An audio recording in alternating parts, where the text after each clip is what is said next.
Welcome to M classes. आज आपका कक्षा 10 का प्रश्नावली 3 का हम परिचय देखते हैं।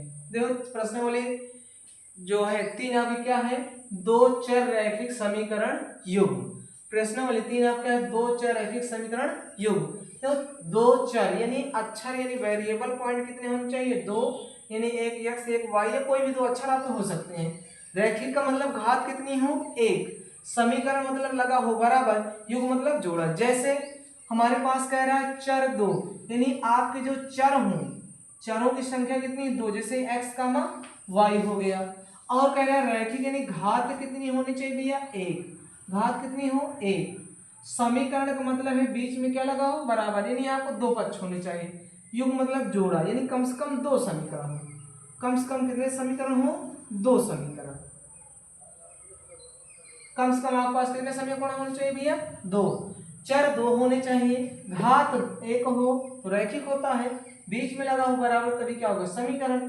अब कह रहा है कि युग्म, युग्म मतलब जोड़े, यानी कम से कम दो समीकरण होने चाहिए।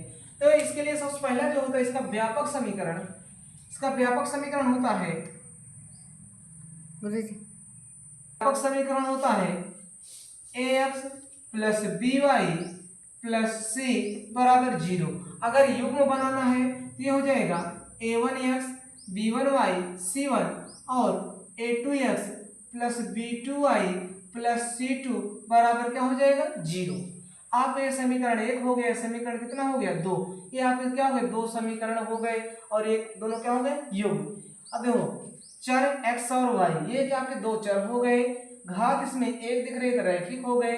अब बराबर भी दिख रहा है समीकरण, और युग्म मतलब क्या हो गया, एक और दो यानी जोड़ एक साथ है। तो यहाँ पे हो गए दो चर रैखिक समीकरण युग्म। जैसे अब हमारे पास सवाल दिया है 2x प्लस 3y प्लस 5 बराबर 0। अब यहाँ देखो चर कितना है, एक और दो, घात कितनी है, एक। तो अब यहाँ देखो बराबर भी लगा है, ठीक है, ये दो चर रैखिक समीकरण हो गया।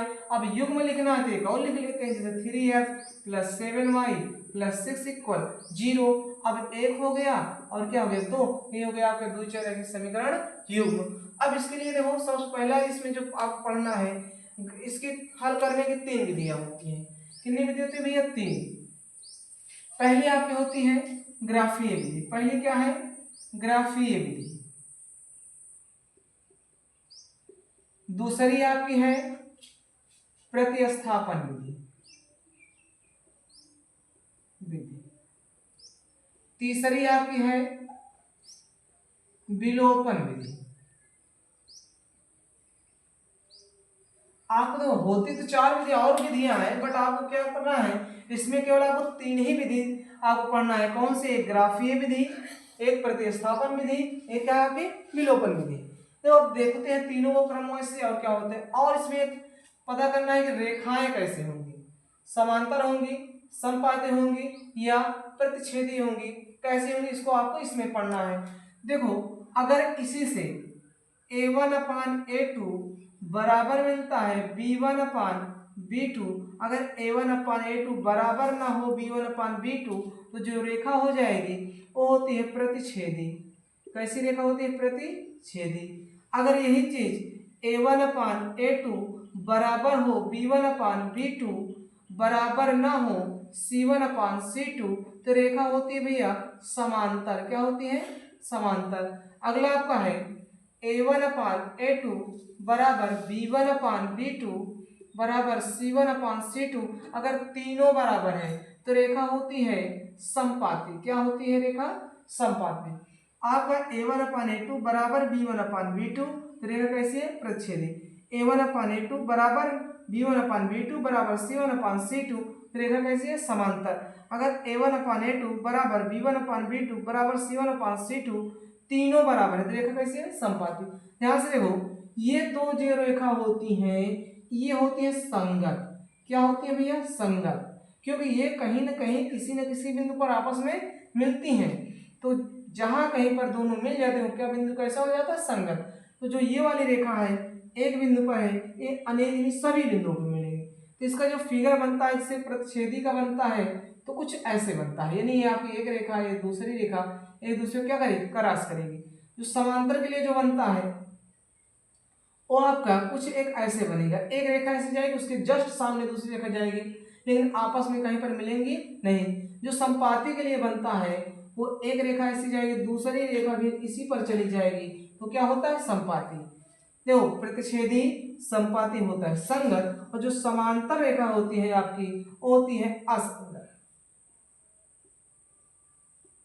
जो आपकी प्रतिच्छेदी संपाती होती है संगत, जो समांतर होती है असंगत, क्योंकि ये रेखा कहीं आपको प्रतिच्छेद नहीं करती है।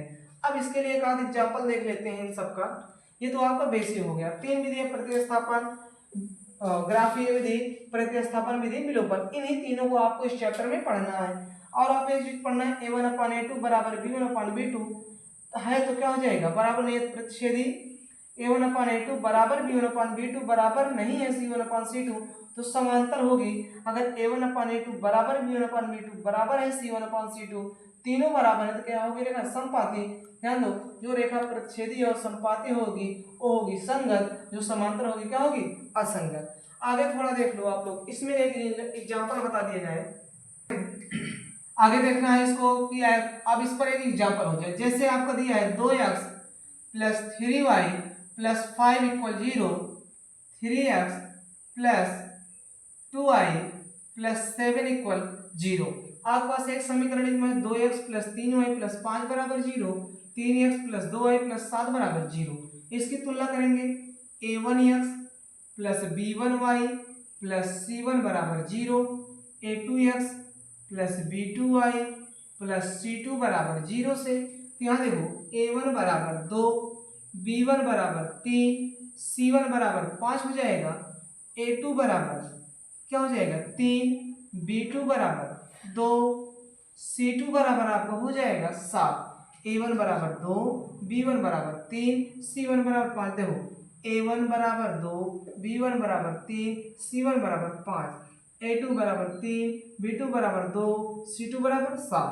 तो यहाँ ध्यान दो, a1 b1 c1 a2 b2 c2 निकल आया। अब चेक करते हैं, जैसे a1/a2 निकालते हैं, क्या हो जाएगा, a1 पे 2, a2 पे 3, तो a1/a2 किसके बराबर 2/3 कामा, b1/b2 निकालते हैं, हो जाएगा 3/2, क्योंकि b1 पे 3 b2 पे 2। c1/c2 निकालते हैं तो हो जाएगा 5/7। c1/c2 क्या है 5/7। अब ध्यान देखें, 2/3 क्या बराबर दिख रहा है आपको, 3/2 भाई, 2/3 बराबर 3/2 हो सकता नहीं, तो 2/3 बराबर नहीं है 3/2, तो रेखा कैसी होगी, लिखोगे a1/a2 is not equal to b1/b2।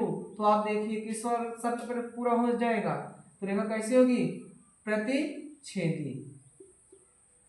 प्रतिच्छेदी और क्या हो सकता है संगत। और ध्यान दो, प्रतिच्छेदी रेखा केवल एक हल, केवल एक हल, केवल कितना हल होगा, एक हल। और जो इसका ग्राफ बनेगा कुछ ऐसे क्रॉस में बनेगा। ये आपका पहला एग्जाम्पल, आपका एक एग्जाम्पल हो गया इसमें के।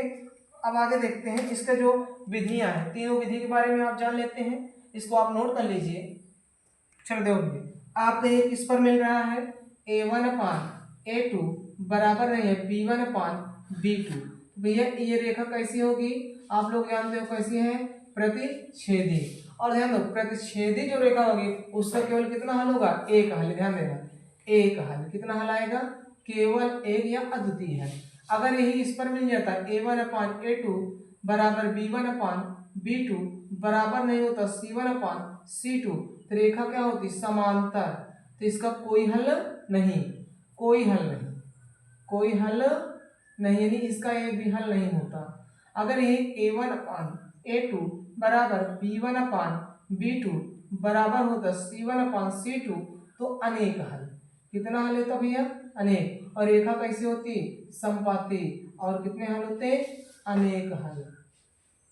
रेखा संपाती होती है और अनेक हल होते, बराबर नहीं है तो प्रतिच्छेदी एक हल, दो बराबर एक नहीं बराबर तो कोई हल नहीं, रेखा समांतर होगी, तीनों बराबर तो रेखा संपाती होगी, कितने हल होंगे, अनेक हल। और आपकी जो आपकी तीन विधियां हैं, ग्राफीय विधि, विलोपन विधि और प्रतिस्थापन विधि, इसको आप अलग अलग चैप्टर में दिया गया है, आप अलग अलग चैप्टर में पढ़ते जाओगे। इसे 3.1 में ग्राफीय है, 3.2 में प्रतिस्थापन है और 3.3 में जो आपका है विलोपन है। तीनों में अलग अलग करके बताया गया है। तो आप आगे के वीडियो देखने के लिए हमारे चैनल पे बने रहें और अगला जो 3.1 प्रश्नावली है अगले वीडियो में आपको बताया जाएगा। और आप हमारे वीडियो को, हमारे चैनल को लाइक करें, शेयर करें और ज़्यादा से ज़्यादा सब्सक्राइब करें। Thank you for watching my video.